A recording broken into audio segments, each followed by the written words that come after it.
Hi. All right, we are going to be reading Chapter 12, the Massachusetts Bay Colony. And this is a colony that was established in the New England region, so the northern regions of the eastern side of the United States. The Puritan Mission. 10 years after the Pilgrims settled Plymouth, more English settlers arrived in New England. Their settlement was called the Massachusetts Bay Colony. These settlers were known as Puritans. Like the Pilgrims, the Puritans had left England because they believed God had given them a mission. The Puritans on board one of the first ships bringing them to America gathered around their leader, John Winthrop. He told the Puritans that God had given them a mission to do justly, love mercy, to walk humbly with our God. We must be knit together in this work as one man. We must entertain each other in brotherly affection. We must delight in each other, rejoice together, mourn together, labor and suffer together, always having before our eyes our community as members of the same body. Winthrop believed that God was bringing the Puritans to America for a reason. He wanted them to be an example to the whole world of how Christians can live together in a community and not be selfish people who just try to grab what they want. He believed that the whole world would be watching to see if the Puritans could actually do what God wanted. In the United States today, we still remember Winthrop's words and feel that our country has a mission, that it must be an example to the rest of the world of democracy and justice. We also believe that the whole world is watching to see whether we succeed or fail. In this lesson, you will learn about how the Puritans tried to fulfill what they believed was their God given mission. And, this does really kind of capture an important part, right?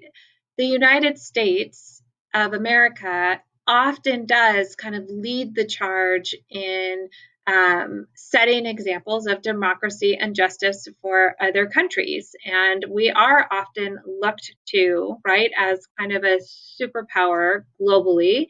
We are a superpower. And we're a first world country, so we are constantly kind of ahead of other countries in terms of innovation and government and democracy, and kind of just trying to continue to provide a voice for all people. And so this kind of is, you're looking at kind of the root of some of that kind of American idealism and purpose that was beginning as early as these very first colonies began. The Great Migration. As you learned in an earlier lesson, only about 100 pilgrims started the Plymouth colony, but almost 25,000 Puritans came to the Massachusetts Bay Colony during the years 1630 to 1660. This enormous wave of settlement is called the Great Migration. A migration is a movement from one place to another. During the Great Migration, Puritans started small towns all over eastern Massachusetts. They built their houses and their meeting houses, their word for a church, around a large grassy field called a common. Everyone who lived in the Puritan towns had to obey strict rules.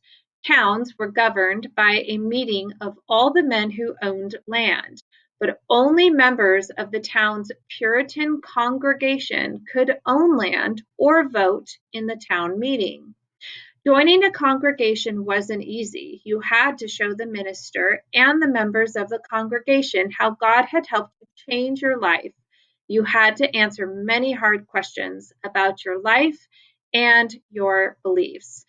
So, here during our time, everyone has the right to vote and have a voice in decision making processes, right? during this time, you had to be a landowner and you had to be a member of a congregation. So it wasn't exactly as it is now. As I've said in other lessons, we look back on history to kind of learn about our beginnings and see our progress, and kind of watch how it changes over time. People who opposed Puritan religious teachings were punished, so they were not very accepting of other religions. A few were whipped or even hanged, but usually they were forced to leave town. People who were forced to leave Puritan towns sometimes started their own towns in a new colony called Rhode Island, which we'll be hearing about later, which I'll skip that part. Until the 1640s, new settlers kept coming to the colonies from England. But even when there weren't many new settlers coming over the ocean, the population of New England colonies kept getting larger. In the New England colonies, life was healthier than in the southern colonies. In the southern colonies, many children died of diseases, and more New England children lived to become grown-ups and parents. So because this area was kind of just healthier by nature, the children were able to survive in larger numbers and then start their own families. So even as settlers kind of tapered off and weren't coming in as many ships as they were before, the families were more successful in surviving and producing more children. These growing families needed more land, so two new colonies were later founded by Puritans from Massachusetts. These colonies were Connecticut and New Hampshire. So you can see on this chart up above here, you have the four colonies in New England and how their numbers increased over time. Although New England was a healthier place to live than the South during the 1600s, the colonies in New England did not have good soil. There were too many rocks in it. The growing season was short because winters were long and cold. Farming was very hard work. Most New England families could grow only enough food to feed themselves. So, when you think about some of the middle colonies that we have learned about so far, or not necessarily the middle, but the southern colonies, sorry, they're growing rice, they're growing indigo, they're growing tobacco. And so their cash crops are all coming out of the earth, right? So here in New England, they needed to find some other way to keep themselves profitable because they couldn't build big, huge plantations because the land just wasn't good for farming. Even though New England had poor soil, it was rich in other ways. There were great forests and a long seacoast with natural harbors for ships. And if you think about the Explorer unit, right, where were they all landing? They were all landing on the coast, right? Finding these little harbors, places to stop, places to trade. So for New England to have this long seacoast with all these little natural harbors really sets them up for trade and, importing and exporting goods. The New England colonists built some of their towns along the seacoast. These towns became centers for fishing, shipbuilding, and trading. New Englanders became very good at fishing in the ocean off their coast. This part of the ocean had plenty of fish, especially cod. Cod was tasty, and many people in Europe liked to eat that kind of fish. That's usually what's in fish and chips. It's kind of a white, flaky fish. The colonists dried the cod so the meat would not spoil. Then they shipped the cod to England. Dried cod became a kind of cash crop for New England. So even though it's not a crop per se, it is something that they are gathering and selling in large quantities.